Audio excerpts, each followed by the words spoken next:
Seperti apa pendapatnya? Ya, penetapan TPN-OPM di Papua dilabeli teroris oleh pemerintah itu kontradiktif dengan pandangan dan pemikiran mainstream terorisme internasional. Karena TPN-OPM namanya Papua Merdeka, itu artinya Papua Freedom. Ya, Papua Merdeka itu artinya Papua Freedom. Dan itu ada cikal bakal pertama. Bintang Kejora itu lahir tahun 1942 oleh Angganita Manufaur Bibiak. Ya, dia bintang cahaya kedamaian. Sedangkan Merah Putih lahir 1944. 2 tahun kemudian, dia lebih tua. Kemudian keinginan merdeka itu tahun 1940-an oleh Van Eck Hout sudah mempersiapkan kemerdekaan Papua. Dan 1960 Papua benar-benar sudah jadi negara. Nah, kemudian sebelum Pak Soekarno infiltrasi Papua dan menyatakan negara sudah merdeka. Mereka pasukan yang dipersiapkan untuk negara baru tersebut adalah Papua Pili Villagers Corps. Ya, pas katakanlah Tentara Nasional Papua begitu resmi. Mereka memang konsisten mempertahankan negara yang mereka sudah telah merdekakan. Gitu. Karena itulah sampai hari ini TPN-OPM itu adalah embrio dari itu, jadi freedom fighters. Mereka tidak menganut doktrin takfiri dan togut. Tolong ditulis, ini perlu diumumkan. Mereka tidak menganut takfiri dan togut. Mereka menganut freedom, kemerdekaan, kebebasan. Itu tidak berarti saya mendukung mereka. Saya juga tidak kenal TPN-OPM, saya juga tidak mendukung TNI Polri. Saya adalah pembela kemanusiaan. Karena itu, karena mereka adalah freedom fighters, maka di dalam hukum internasional itu jenderal-jenderal di akademi militer itu diajarkan tentang hukum humaniter Konvensi Jenewa. Teori dan pelajaran yang mereka dapatkan itu adalah mereka adalah kombatan. Kemudian mereka itu adalah rebellion. Jadi tidak sama sekali sedikit pun mereka itu bisa dimasukkan sebagai salah satu segmen atau elemen terorisme. Karena mereka tidak menganut ideologi maut, mereka tidak menganut togut, mereka tidak menganut takfiri. Tidak ada itu. Simbol-simbol yang ada seperti misalnya lagu Papua, Hai Tanahku Papua, itu pemujaan terhadap tanah, leluhur dan bangsa Papua, kulit hitam, ras Melanesia. Jadi semua simbol-simbol negara bangsa yang ada di dalam bendera, bintang kejora, nama Papua, burung mambruk sebagai lambang negara. Bagaimana burung mambruk itu mencerminkan simbol-simbol kekerasan? Sementara organisasi teroris itu adalah simbol-simbol maut, kekerasan. Ya, jadi dengan demikian sebenarnya negara ini ditertawain oleh dunia karena melanggar apa yang dinamakan kelompok rebellion atau freedom fighters atau kombatan disebut sebagai teroris. Itu satu. Yang kedua, saya percaya kepada hasil survei BIN bahwa hampir 46 generasi muda mahasiswa itu sudah terpapar ideologi radikal. Kemudian beberapa orang di Indonesia, banyak juga orang di Indonesia yang sudah ada di dalam pemerintahan, ada di organisasi-organisasi masyarakat yang terpapar ideologi khilafah, ideologi radikal, yang pengagum ISIS. Karena itu saya ingin sampaikan, mungkin yang tidak mengagung ideologi khilafah radikal dan ISIS itu Jokowi tidak. Budi Gunawan mungkin tidak. Kapolri tidak. Panglima TNI tidak. Ibu Mega mungkin tidak. Tapi jabatan-jabatan pejabat-pejabat yang lain sudah pasti berdasarkan hasil survei BIN. Itu mereka terpapar ideologi radikal.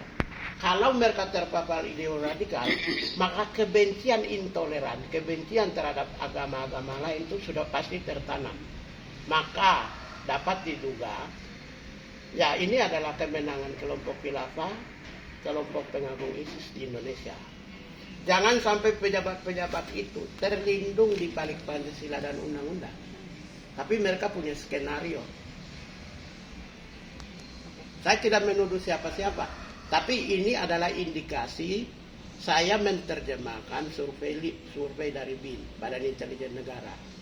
Nah, karena itu saya meminta Jokowi harus hati-hati memberikan peluang kesempatan jabatan kepada privilege khusus kepada orang-orang tertentu yang sedikit di dalam karakter kebangsanya lemah.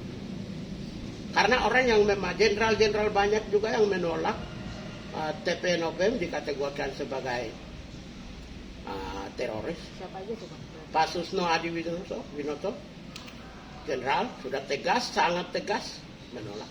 Hari ini Hendardi juga menolak. Hendardi juga penasihat Kapolri. Terus kemudian Amnesty Internasional juga menolak.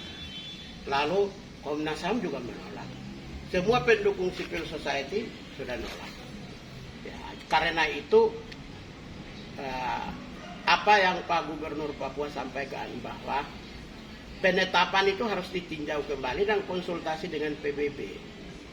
Karena ini jangan sampai ini memberi kekuatan kepada Timur Tengah yang mendukung, yang membangun negaranya berbasis ideologi khilafah, ideologi takfiri dan togut. Itu mereka bisa memberi angin segar bagi mereka untuk lakukan kekerasan berbasis terorisme di seluruh dunia. Karena saya sudah diwawancarai media-media Arab. Soal apa tuh, Bang? Terkait dengan penetapan Papua. Tidak hanya TPNOPM-nya, Pak Mahfud bilang orang-orang di Papua. Artinya orang-orang Kristen dong di Papua disebut teroris. Karena dia tidak menyatakan siapa orangnya. Ya, TPNOPM atau KKB dengan orang-orang di Papua. Pak Mahfud mengatakan orang-orang di Papua itu sama dengan gereja, sama dengan rakyat Papua. Orang-orang yang berbasis Kristianitas. Ini telah memberi angin segar kepada negara-negara Timur Tengah yang membangun negara khilafah, negara yang mendorong kekerasan terorisme untuk menjustifikasi bahwa ya argumentasi itu memberi angin segar dan kekuatan mereka untuk melakukan kekerasan berbasis rasialisme. Karena itulah saya mengatakan bahwa ya pemerintah harus jangan memberi privilege khusus kepada orang-orang yang berlindung di balik Pancasila dan undang-undang. Kemudian memberi jabatan di dalam pemerintah, tapi mereka justru mendorong, mengembangkan, memperkuat, atau memberi angin segar kepada kemenangan khilafah dan ISIS di Indonesia. Berarti sekali lagi yang Abang soroti adalah label dari teroris ini ya, Bang ya? Ya. Tadi Abang juga sebut rebel dan combat dari kelompok ini. Rebellion dan kombatan itu sudah lama. Itu seperti apa, Bang? Hampir semua gini, rebellion dan membedakan dengan label teroris ya? Ya, rebellion dan kombatan itu kan hampir semua negara di dunia itu rebellion. Yang zaman lalu, yang memerdekakan wilayahnya. Kelompok rebellion itu adalah kelompok Bumi Putra yang membentuk kekuatan berbasis patriotisme dan nasionalisme. Di negara-negara di Afrika itu pemimpin rebellion itu Jomo Kenyatta, bapak bangsa di Kenya. Kemudian Kwame Nkrumah, bapak bangsa di Ghana. Kemudian Julius Nyerere, bapak bangsa di Tanzania. Hampir semua tokoh-tokoh bangsa proklamator-proklamator di seluruh dunia. Itu adalah pemimpin-pemimpin kombatan yang memperjuangkan kebebasan bangsanya, kebebasan wilayahnya, mempertahankan harga dirinya. Perlawanan mereka adalah militer dunia barat dan kelompok-kelompok superioritas kulit putih. Karena itu kekerasan di Papua yang menentang militer, penetrasi militer dan superioritas kelompok-kelompok yang migran di Papua, itu semua sama. Hampir semua negara-negara yang melepaskan diri dari penjajah itu sama. Pakistan, India. Berarti mereka Kemudian Bangladesh, India. Kemudian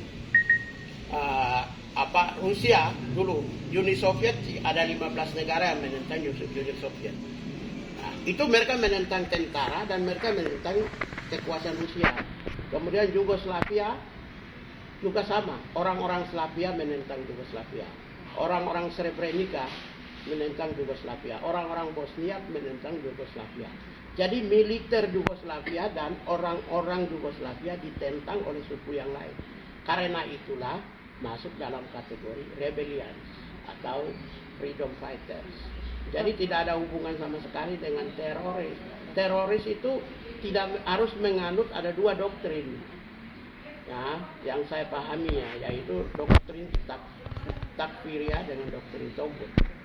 Togut tidak mungkin ada pendatang semua guru-guru di daerah pedalaman. Orang-orang Islam ada yang jadi pengajar di sana, ada yang jadi mantri, ada yang jadi dokter.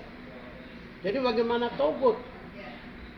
Begitu. Tapi konsekuensi dengan labeling teroris ini terhadap mereka ini seperti apa, Bang? Abang melihat? Yang jelas ini skenario Jakarta adalah ada dua. Yang saya baca ini begini.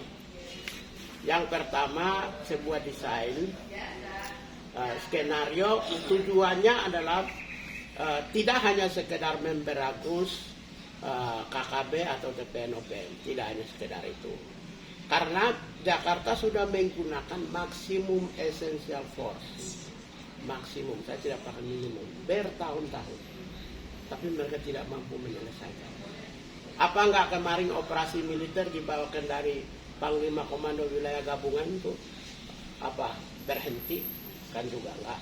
Dulu zaman Soeharto berkali-kali disebut KKB, GPK lah, Gerakan Pengacau Keamanan lah. Itu sampai sekarang kan tidak pernah dengan kekuatan alat utama sistem persenjataan. Tetap karena itu menurut pemahaman saya, negara lagi sedang menjustifikasi terorisme untuk membantai rakyat Papua atas dasar rasisme dan rasialisme. Bisa-bisa Papua habis. Dan ingat, Papua ini pintu masuk ke Pasifik. Papua habis, kemudian lakukan politik pendudukan, nanti negara-negara Pasifik goncang, terancam. Australia terancam, New Zealand terancam. Jadi hati-hati, ini politik global bisa berbahaya ini.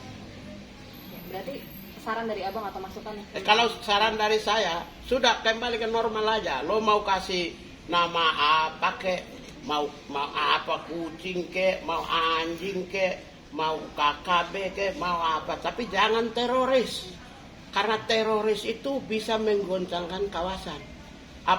Negara-negara fanatik semua loh, Palau, Papua New Guinea, Tuvalu, New Caledonia, Vanuatu, Solomon Island, Australia, dengan New Zealand itu negara Kristen fanatik semua. Mereka goncang. Kalau Papua diberangus, gereja-gereja juga ikut dihancurkan kayak Suriah, orang-orang juga dihancurkan, maka berpotensi untuk penetrasi khilafah ini masuk di kawasan Pasifik. Itu yang berbahaya. Karena itu lebih baik ini tidak usah, normalkan aja kembali. Terima kasih. Cukup.